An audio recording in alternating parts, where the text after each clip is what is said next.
Hey everyone, how's it going? It's David here again. If you watch the intro video, you kind of know what this channel is going to be all about, and I kind of gave you a little heads up of what the first video is going to be about. So this first video, I just wanted to kind of let you in a little bit about my history. I mentioned earlier that I am 32 years old, and for pretty much the past decade, a little less, I've been dealing with the illness of eating disorder, OCD, and anxiety, and have overcome a lot to get to where I'm at right now in a healthy state, both physically and mentally. But I just wanted to kind of start you from the beginning and walk you through so you get to know a little bit more about myself. 2007, I graduated from Indiana University, and I moved down to St. Petersburg, Florida. While down in St. Petersburg, Florida, I became a personal trainer, and I eventually joined the United States Army as a combat medic.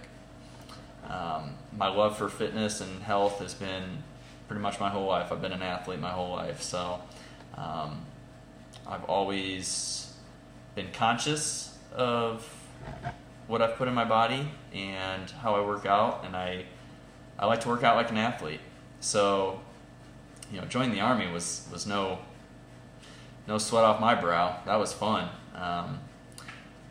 When I got to the Army, though, I realized it was a completely different world. I mean, I was 24 when I went into the Army, and I was there with a lot of 18, 19-year-olds. Felt out of place from the get-go, but it was just a complete 180 from my life. I grew up very independent, very social, popular athlete, had great friends, had a girlfriend through high school, just everything you could ask for. An all-American, pretty much Midwest upbringing in Indiana. My parents did divorce when I was about 5 years old, but I had a great life. I had a great stepfather. My dad was always around, and he's never been out of the picture, and my parents have always gotten along, and so I really had it good going on. I never really thought that there was much stress, anything to worry about, but I think deep down I started getting those feelings of abandonment and fear, and as I later find out through therapy after developing this eating disorder and OCD and anxiety, that those underlying factors really played a part in my actions and my illness manifesting.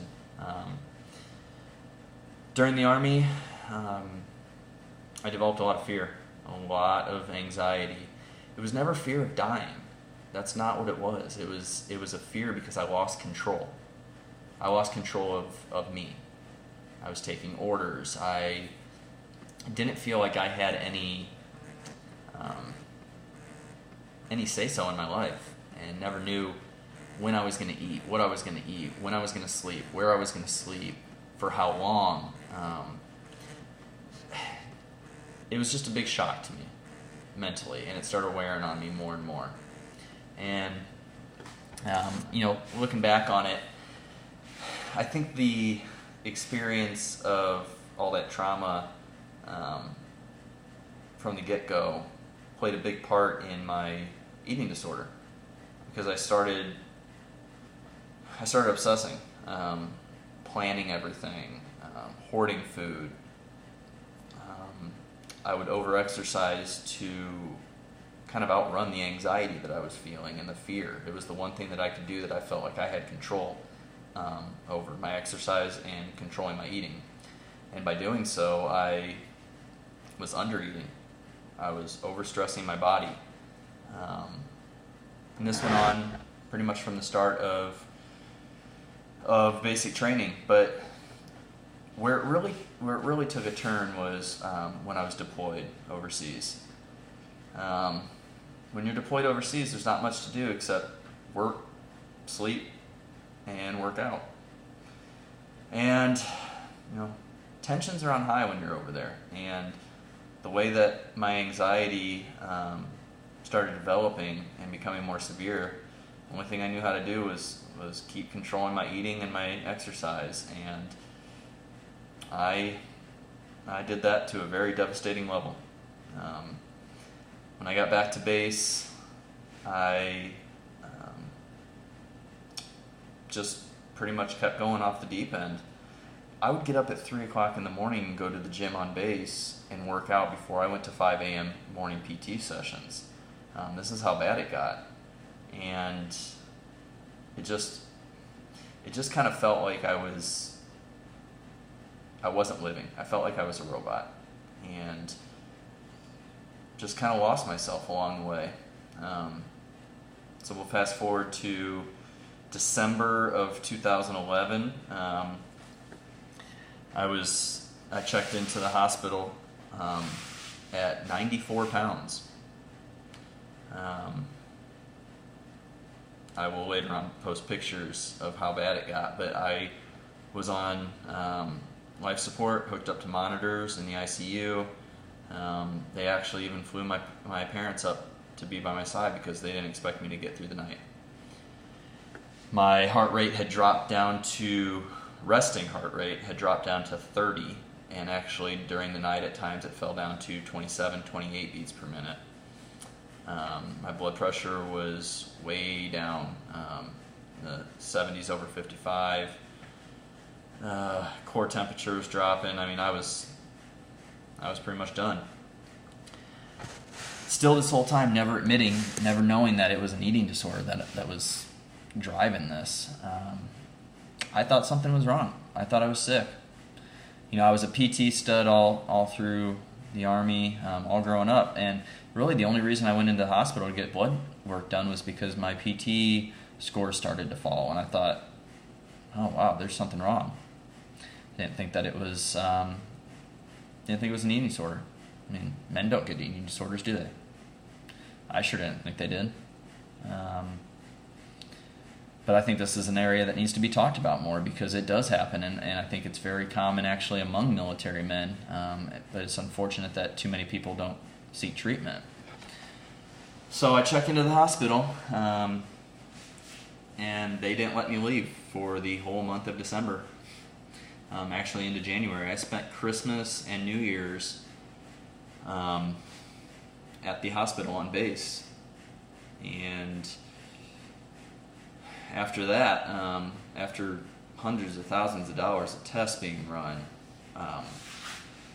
bone marrow biopsies, liver biopsies, everything you could think of, finally had to come to the realization that I had an eating disorder and I had a mental health issue, and that it needed to be addressed. I was very, very fortunate to have some very caring individuals in my life at that time, both in the Army and my family, and just people around base and friends.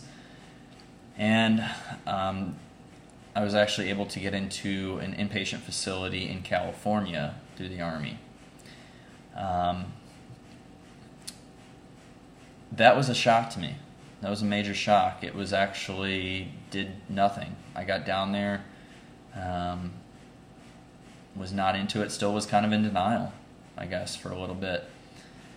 But it got me up to a healthy, stable weight again, and I was shipped back to base, where I finished out the rest of my term under strict supervision and watchfulness and just kind of monitoring.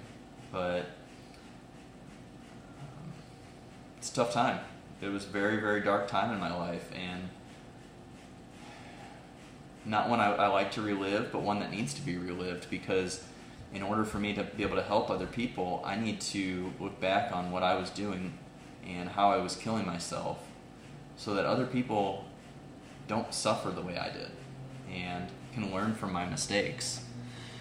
So I'm going to end the video here. I want to keep these kind of short and brief so people don't get bored by them, but I'm going to do more series. I'm going to pick up from where I left off here in the next video, and just keep following along through up until the point to where I'm at now, and then we can start getting into the fun stuff.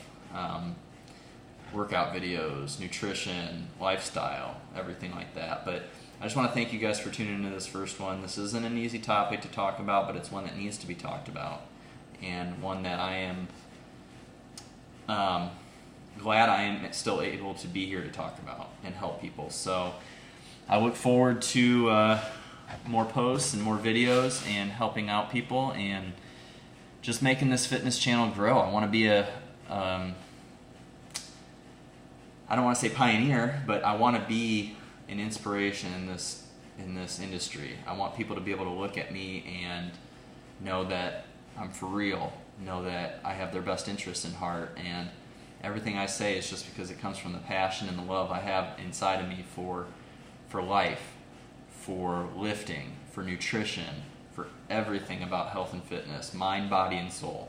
So hope you keep following along. I will be posting another video here shortly and picking up from where I just left off. So hope everyone has a great day, and remember, confidence is key.